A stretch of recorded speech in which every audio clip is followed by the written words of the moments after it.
Assalamualaikum warahmatullahi wabarakatuh. Izinkan saya memperkenalkan diri terlebih dahulu. Saya Laksmana Pujiatmoko dari Prodi Pendidikan Bahasa dan Sastra Indonesia, Universitas Negeri Semarang. Pada kesempatan saya ini, saya ingin menjelaskan bagaimana implementasi Project Based Learning dalam meningkatkan keterampilan siswa dalam menulis puisi. Tugas ini saya susun untuk memenuhi ujian akhir semester mata kuliah Strategi Pembelajaran Bahasa dan Sastra Indonesia yang diampu oleh Dr. Wagiran M. Hum dan juga Ibu Septiana Sulistianingrum, SPD MPD. Lalu selanjutnya saya akan menjelaskan pendahuluan terlebih dahulu. Keterampilan berbahasa terbagi menjadi dua kategori yang utama, yaitu keterampilan reseptif dan produktif. Pada kali ini saya akan menjelaskan bagaimana keterampilan produktif itu. Keterampilan produktif melibatkan berbicara dan menulis. Salah satu bentuk keterampilan produktif yang sangat penting adalah menulis, yang memungkinkan peserta didik untuk menyampaikan ide dan gagasan mereka dalam bentuk tulisan. Jenis tulisan ini mencakup berbagai bentuk seperti puisi, cerpen, drama, teks anekdot, teks eksplanasi, dan teks prosedur. Pada kali ini saya akan berfokus pada puisi. Menulis puisi secara khusus merupakan keterampilan bahasa yang berfungsi untuk mengekspresikan perasaan dan pikiran dalam bentuk tulisan. Proses ini tidak hanya menjadi sarana ekspresi pribadi, tetapi juga membutuhkan kemampuan untuk mengolah kosakata dengan baik dan menyusun struktur bahasa secara terampil. Teks puisi.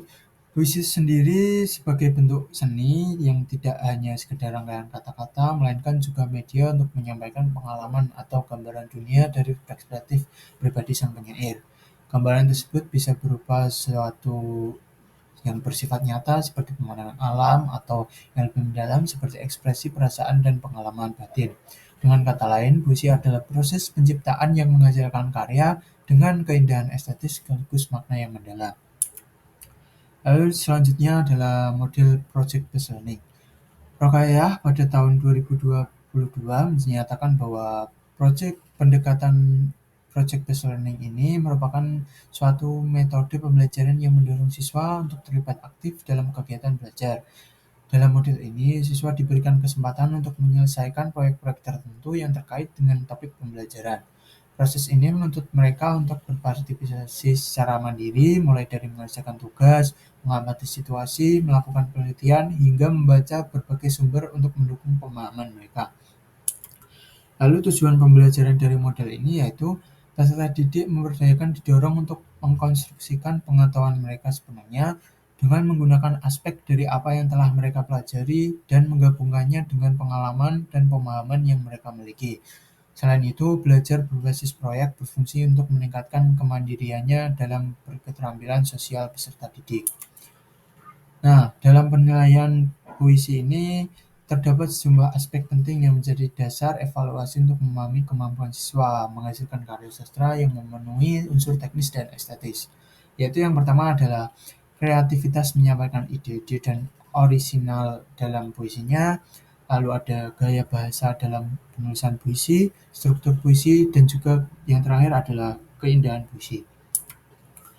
Materi dan media pembelajaran yang dapat digunakan dalam model ini yaitu materi yang digunakan ini mencakup berbagai elemen utama mulai dari pengenalan puisi, analisis struktur dan makna, hingga praktik menulis puisi.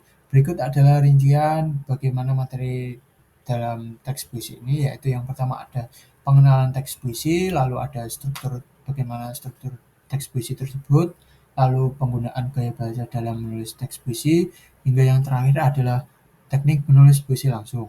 Media yang bisa digunakan dalam metode pembelajaran ini yaitu ada dua, yaitu media visual dan media audiovisual. Dalam media visual kita bisa menggunakan seperti foto atau lingkungan sekitar yang bisa kita lihat secara langsung. Dalam media audiovisual kita bisa mendengarkan seperti menonton film atau melihat pertunjukan musikalisasi puisi. Lalu yang selanjutnya ada implementasi project based learning dalam pembelajaran. Nah, pada tahap ini saya membagikan menjadi beberapa fase, yaitu fase pertama yaitu adalah pernyataan mendasar.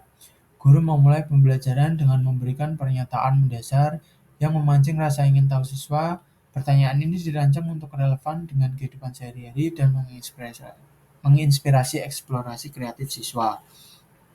Tujuan tahap ini untuk membantu siswa memahami referensi penulis puisi dengan dunia nyata dan memberikan arah untuk proyek mereka.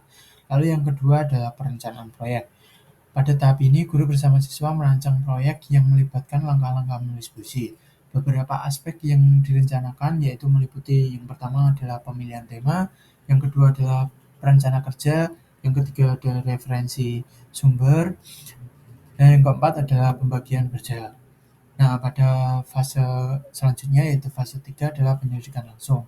Pada tahap ini, siswa mengumpulkan segala informasi dan guru dapat memberikan panduan melalui kegiatan berikut, yaitu siswa dapat mengobservasi secara langsung, dapat membaca sebuah karya sastra, atau berdiskusi dengan teman atau kelompoknya.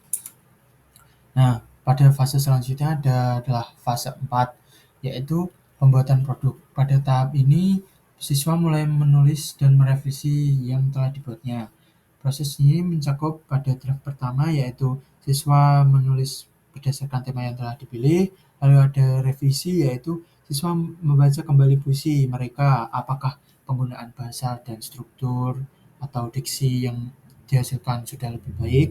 Lalu ada penguatan gaya, guru mengajarkan bagaimana elemen-elemen puisi seperti metafora, personifikasi, rima, dan irama untuk memperkaya hasil karya siswa. Lalu pada fase kelima yaitu penyajian hasil. Pada tahap ini, para siswa menyajikan hasil karya melalui beberapa metode. Pada tahap ini, siswa bisa menggunakan seperti pembacaan puisi, lalu ada publikasi karya seperti meletakkan puisinya di mading-mading yang telah disediakan, lalu ada pameran kreatif. Ada fase ke-6, lalu ada evaluasi dan refleksi. Pada tahap ini, guru bersama dengan siswa mengevaluasi proses serta hasil proyek bersama secara keseluruhan. Nah, hal yang bisa dievaluasi dan refleksi yaitu ada kualitas karya, lalu ada proses kerja, dan refleksi siswa.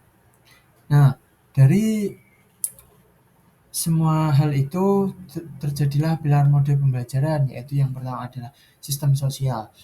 Peserta didik berdiskusi dengan kelompoknya atau teman untuk menentukan tema puisi, menyusun struktur dan penulisan puisi yang lebih baik dan benar sesuai apakah yang sudah disampaikan oleh guru. Lalu yang kedua ada prinsip reaksi. Pada model pembelajaran ini, prinsip reaksi yang dihasilkan adalah pengajar akan memberikan beberapa masukan-masukan dalam proses menyusun puisi, serta peserta didik individu maupun berkelompok. Lalu yang selanjutnya ada dampak instruksional.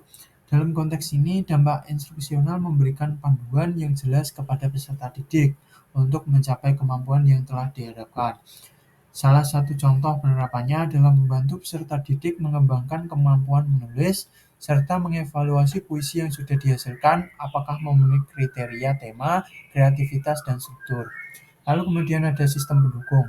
Sistem pendukung pada model ini adalah alat tulis yang menggunakan alat tulis untuk menulis teks puisi dengan tema yang sudah ditentukan. Lalu yaitu dampak penggiring. Dalam hal ini dampak penggiring mencerminkan kemampuan bagaimana berkembang secara alami, secara respons terhadap lingkungan belajar yang mendukung. Salah satu contoh dampak pengiring adalah kemampuan peserta didik untuk membacakan puisi yang telah disusun. Nah, lalu kemudian ada kesimpulan dan saran. Dalam konteks pembelajaran, penerapan model project-based learning ini menawarkan pendekatan inovatif yang melibatkan siswa secara aktif untuk menghasilkan karya nyata.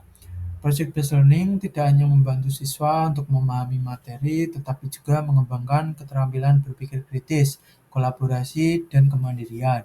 Meskipun menghadapi tantangan seperti persiapan yang rumit dan biaya yang tinggi, model ini terbukti efektif dalam menciptakan pengalaman belajar yang bermakna dan menyenangkan.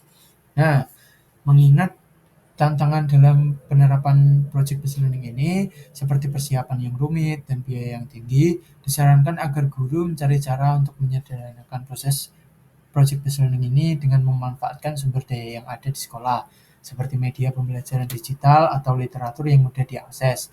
Penggunaan teknologi dan sumber daya yang lebih efisien dapat mengurangi hambatan dalam penyelaksanaan proyek, sambil tetap menjaga kualitas pembelajaran.